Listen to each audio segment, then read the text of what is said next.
there, Internet.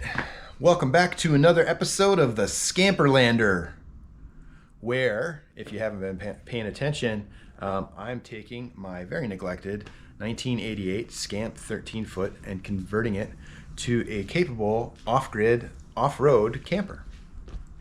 Up until now, all of our work has been focused around reinforcing the frame and getting that off-road ready. And then also the main focus has been the conversion from the Scamp spindly torsion axle to off-road leaf springs and a heavy-duty axle. And the point of that is to run 33-inch tires to match my tow vehicle. The suspension is mocked up and mostly finalized. I've still got some final welding to do and some reinforcements and gussets. But for the most part, it's bearing its own weight on the axle, which means I can finally move it around the garage again. And I'm able to take measurements and figure out exactly what kind of clearance we need to make for the 33s in the fiberglass. Got to take all this dried up old trim off the bottom of the fiberglass, pretty much all the way around. And then I'm going to start cutting. I'm going to whittle away as little as I can.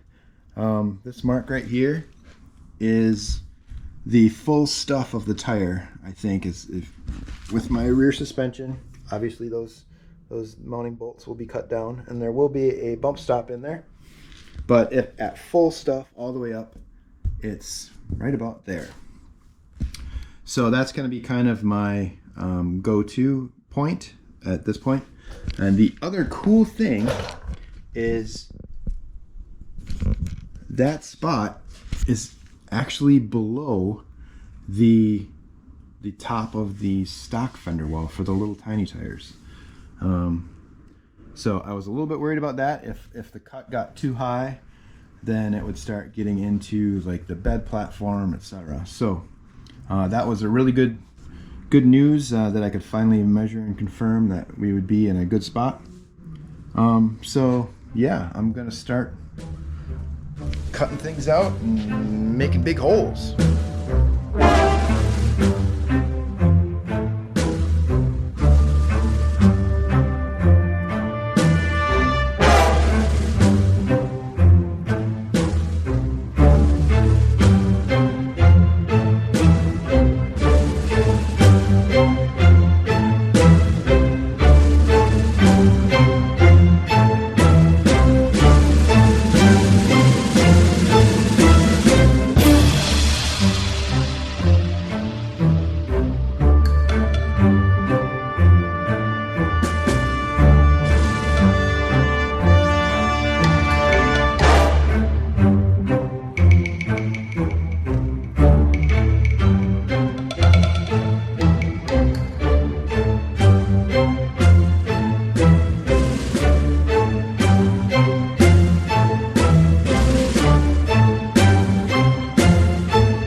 Well, it's official. You're looking at, I think, the first Scamp on 33s.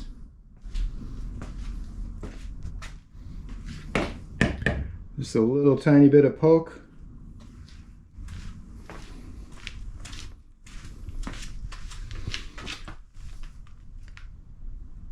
Tons of clearance underneath.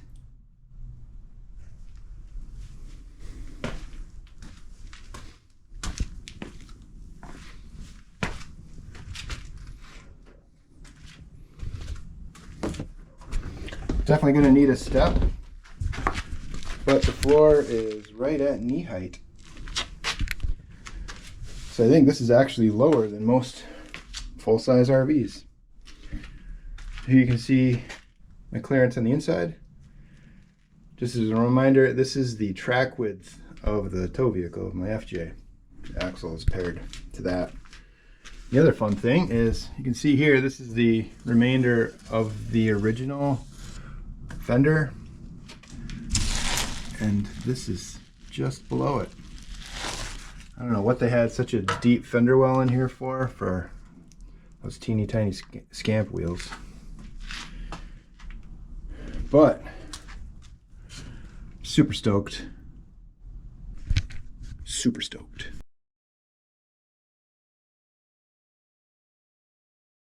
Now that I have the wheels on, and I kind of see for sure where everything is, one thing I need to address probably before I can really continue is there is nothing holding this wall on except for that little bit back in the corner.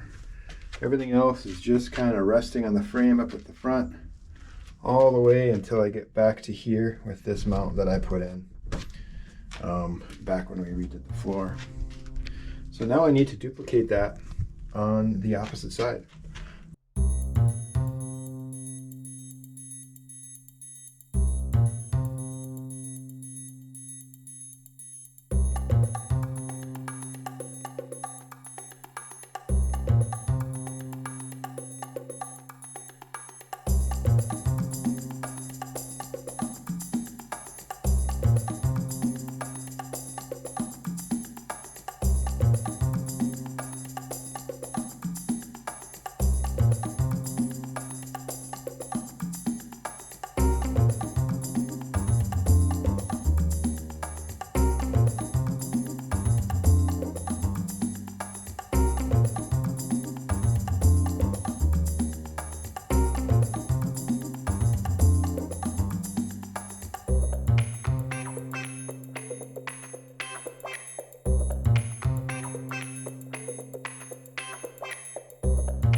Okay, fender design has changed. Originally, my vision for the fenders on this was like a retro hoop fender with like a lightweight steel tube fender on the outside. But it occurred to me after I started that I don't have a way to make a smooth radius hoop that big. So I changed the design to be a little more of a, rather than retro, more traditional off-road fender. Square, angle with a slight bend. My handheld tubing bender can handle that. And the other thing I need to tackle is I need to handle the skirt that hangs down. There's about, I don't know, about 4 or 5 inches that hangs down below the floor. That's not supported by anything. You can actually see it pretty good right here. There's the floor. There's like the skirt. That sits about level with the frame. But this, while this is a camper, not really a rock crawler, it's going to be off-road. And I kind of am concerned about hooking this on a branch or a stump or a rock or even having something just kicked up into it. So I want to make I don't want to say a rock rail because, like I said, it's not a rock crawler, but more like a rub rail where it's a nice solid piece of tubing that could take a hit and push away any branches or things like that we're likely to run into. So I made another trip to the steel yard.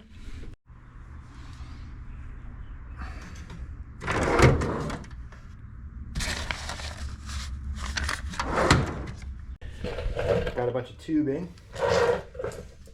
And for the front, where it wraps around here, I don't have a mandrel bender that would accommodate this big a tubing, but by happy lucky chance, I have these handles from a treadmill that I bought just to get the the DC controller out of it. And I've been hanging on to the steel for a while, much to my wife's chagrin. But they have nice mandrel bends and they're fairly heavy duty. So I think I'm going to use my tubing that's the same diameter as that for the straight sections, and then I will splice in the bend around the bend. So yeah, I want to do this before I do the floor because I can get at the bracing to the frame much easier without the floor in the way. So that is what I'm going to work on now.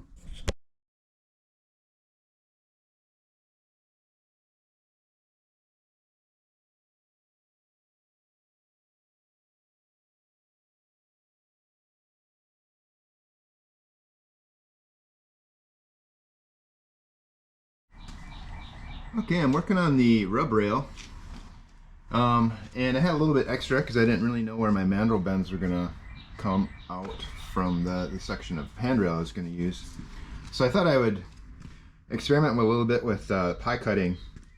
I really wanted to get past this real slight bend here in the shell so that it got into a more tighter radius to use the mandrel sections. But I kind of experimented with the whole thing, and it turned out actually pretty good.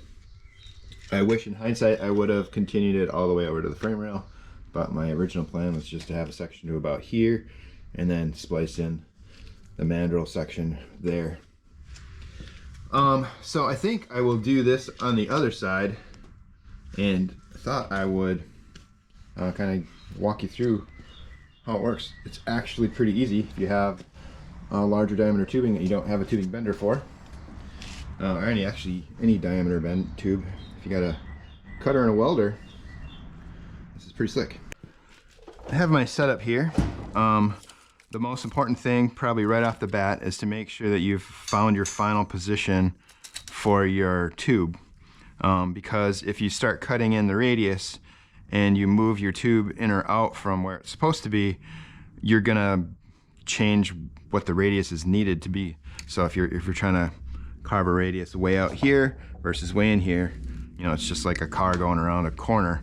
Those inside tires go tighter around the corner. So you want to get your tube position nailed down before you start this. You can't just kind of eyeball it, otherwise you really won't turn out. And then the other thing is you want to put a line on your tube that stays consistent, because that will force you to make your cuts in the right spot. This is a welded seam tube, so I think you can see there's a good line. What I'm going to have to do then is just where I'm cutting, I'm going to make sure the line is straight up and down. So that'll keep everything consistent. So the first thing to do is, I'm not sure if you can see it on the camera, but I have a laser that's going off the belly band, which is the straightest piece in the side of on the side of a Scamp. So that is what I'm measuring my offset on. So I want to make, this is where I want the bar, and then I can make sure that they are equal front to back. Then the next step is to just take a Sharpie and identify where the bend is starting and make a line across your pipeline, the horizontal line I should say, and right there. So if you look at the old pipe, the wider your cuts are between the kerfs, the more gradual the pipe will be. So you can see out here they're pretty wide, and then they start getting tighter in here. It's really almost impossible to figure that out at this first step. So what I did is I basically went about double what I thought I would actually need. So every couple of inches.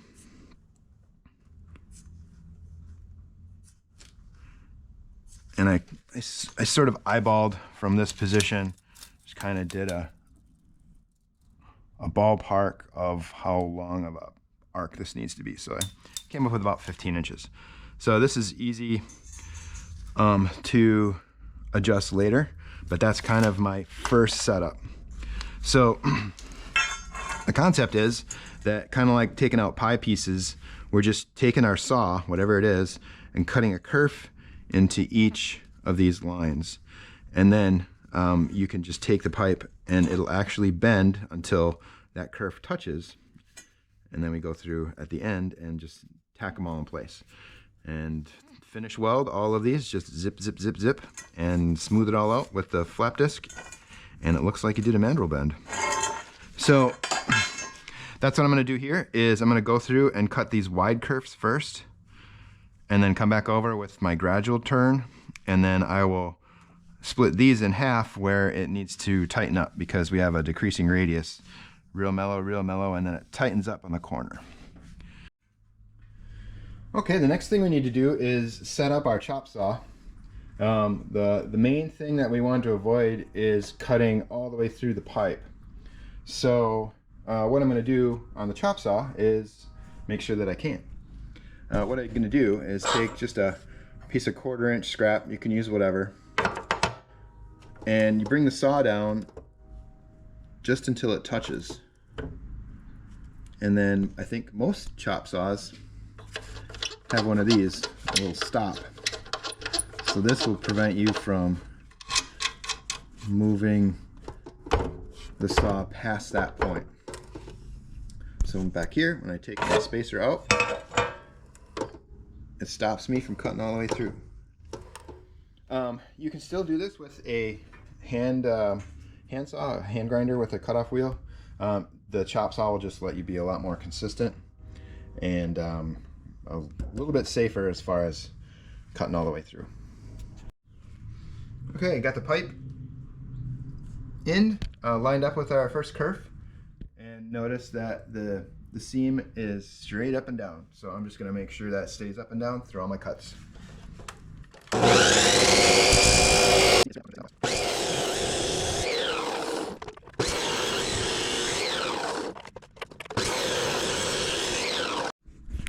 Okay, so those are all my cuts. You can see what I did. I just cut a big, I think the chop saw blade's an 1/8 inch kerf. So let's cut an 1/8 inch groove in the pipe. And then on the opposite side, you see I got a nice consistent spacing. Alright, got my flashings cleaned up around all the cuts. And here's the cool part. You just put a little pressure on it, and the tube bends. Okay, back over at the camper, I have double checked all of my positioning. Make sure I'm in the same spot as I was before. And you can see now we've started to get a curve around the camper. But as expected, it kind of fades away from the corner. You can see these aren't quite closed. They tend to spring back a little bit. But this gives me a much better picture of where I need to tighten up my radius. So basically, I'm going to go halfway through each one of these and see where that gets me. Alright, back to the chop saw. I have taken my little marks and transferred them over to my vertical seam, or the line that I want to make sure always stays on top, basically right in between all these cuts. This is a little more challenging to do because now there's a curve in the pipe and this is no longer supported. It'll actually flop pretty good. So the important part is to make sure that you keep the little piece that you're cutting flat to the cutter, just to keep it consistent. But I'm going to need both my hands for this, so I will not film it. Okay, back over to the camper. I have double checked my positioning. Every time you move this, you basically gotta recheck it. But you can see here how we're really close. Following this bend. I think at this point, I may actually come out here and do one more cut at this point. You can see here I put just a ratchet strap from end of the pipe to the end of the pipe to pinch all of these kerfs together, so that's as tight as it's going to get. Okay, back over at the camper, rechecked all my alignment, put the ratchet strap back across the two ends to hold it in position. I just put in this one on the outside of all my other cuts. And looking at it now, I think there's still a little more tightness I need here. So I think one more cut right here. Okay, you know the drill. Back to the camper, rechecked all my alignment around the corner. Still got a little bit of an angle here, but this is going to actually be rotated up because there's a much deeper skirt on the door side. So this actually has to come up. And when I do that, the gap closes up real nice. So, success. Next step, tack them all together, recheck our fit, and give her the welds. Okay, final mock-up. I've got all my inside corners tacked. Everything's lined up as it's supposed to be. Looks pretty all right. So I'm gonna have to probably cut a bird's mouth on that lower one. So it'll go underneath. But before I do that, I need to at least get one of these rear supports that ties the tube into the frame.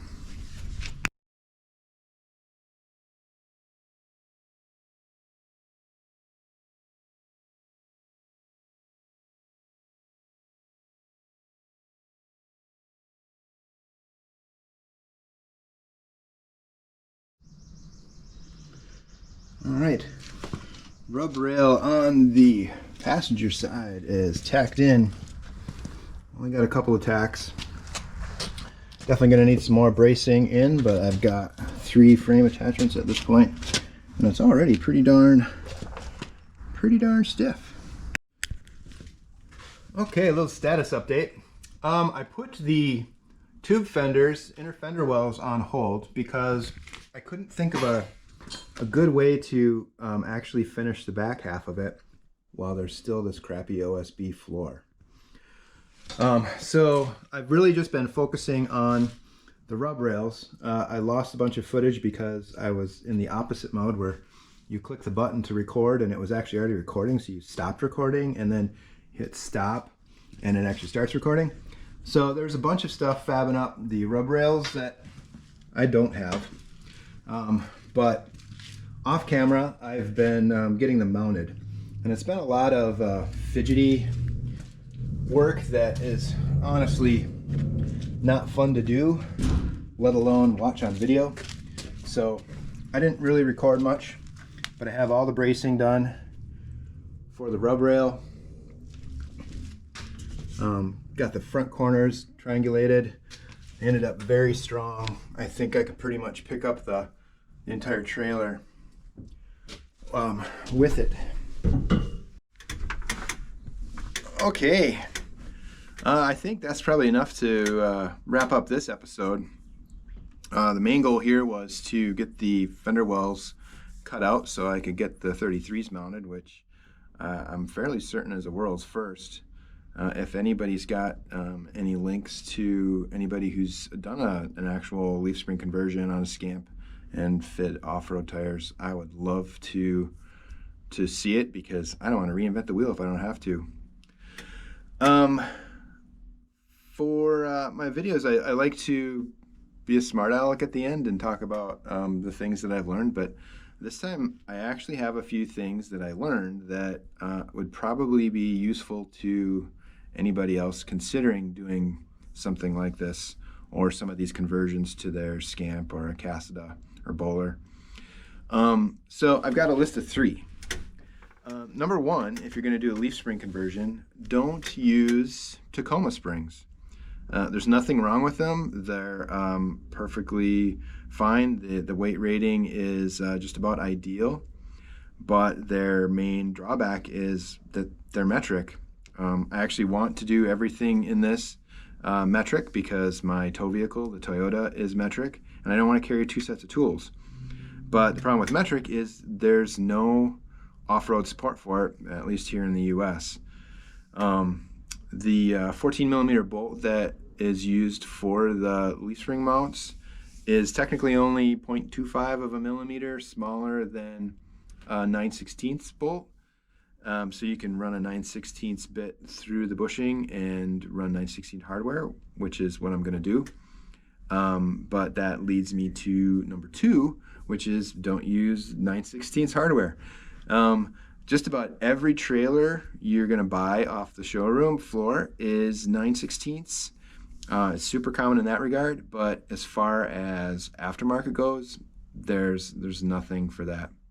I actually had to, tried to find local stuff in grade 8, and none of the hardware stores carried it, especially in lengths that you need to get out past the off-road mounts.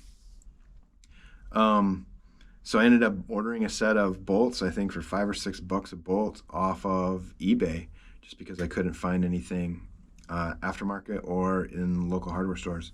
And that's also a big concern for parts availability on the trail.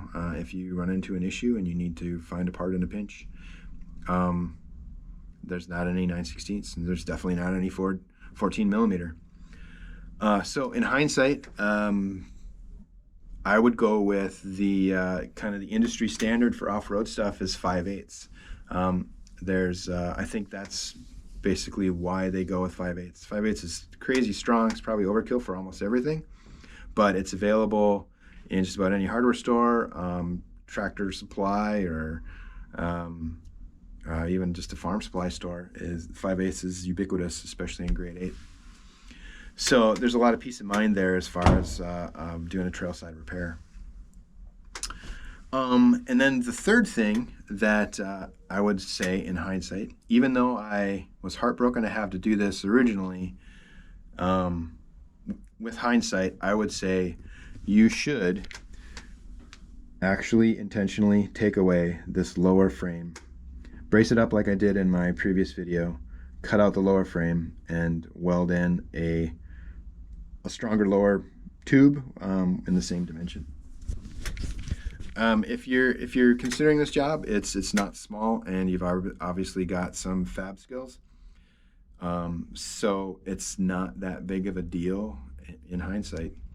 And then on the non-door side, it's even easier because there isn't a frame rail there to cut out, so you just basically have to mirror what you did over here, right there, and then your starting position for your leaf spring mounts is the same on both sides. And there's a lot of peace of mind in having a heavier duty tube in what I would argue is the weakest point of this entire trailer. So those are the 3 items that I would say if you're considering doing something like this, that's the way I would go. And then I've had a few questions about timbering and or an axle-less suspension in general and why I didn't go that route. And honestly, that was the way I started. It's cool. They got great marketing. It makes sense that you don't have an axle in the way, but the reality is your tow vehicle's axle is going to be the first thing that hits because it has a differential on it. And if you're running the same size rear tire, then your trailer axle will automatically be taller than your tow vehicle as far as the lowest point. But there were actually a couple of technical issues that ruled it out for me right off the bat. One is that to run an oversized tire, you have to get their HD version of the axle, which once you do the math on where that mounts to the frame, it pushes the tire out past the width of my track width of my tow vehicle.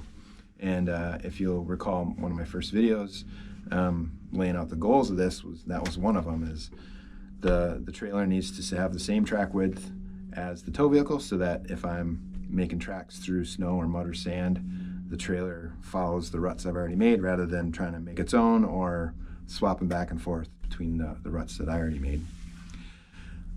So that was the number one. I couldn't change the position of the Scamp frame. If I was doing it from scratch, maybe I would consider that. But that was number one for me. If you're going to do it on road and that's not really an issue, then I would say go nuts. Initially, also, the price of the timbering setup seemed really expensive. I think it was just under $1,000, and I can't remember if that even included the hubs. In hindsight, the leaf spring setup, especially if you had to buy new, would have been pretty much a wash, I think. Once you bought the leaf springs, which aren't cheap, the 3,500-pound axle, which isn't exactly cheap, the hubs, and then all of the hardware, which was kind of the eye-opener, is how expensive that stuff was. I think it would have been about a wash to the Timbren setup. The other thing that I didn't really like, and this is just conceptually, is that there's only about 3.5 inches of travel in a Timbren, and I've had a washboard that's taller than 3.5 inches. So I wasn't really comfortable with the compliance that I would get out of the Timbren setup. So I went with the advice of the internet. Some of the old timers who have built Overland trailers before, just kind of across the board, say, well, if you want ride quality, the only way to go is with an automotive leaf spring, not a trailer leaf spring, and then run shocks. It keeps, like we've discussed before, there's no articulation in the suspension of a trailer because it all articulates at the hitch, but you still are hitting things in an off-road trailer, and it needs to absorb that impact. So I kind of took the advice of the internet, and people have done this before, and focused on the leaf spring setup. Looking ahead to next episode, what I've got to do is put a floor in this thing, or at least part of a floor. And I'm really excited for the rest of the internet because I'm going to do a composite floor. After seeing what has happened to this trailer, I refuse to put any wood that's structural back into it. So I think there's a lot of people on the internet in my same boat that have toyed with the idea of doing a composite floor. And I've gone ahead and purchased all the supplies that I need to do it, with a little twist even. So make sure you tune in to the next episode and watch how it's done, or maybe how not to do it. Either way, it'll be interesting. Thanks for watching.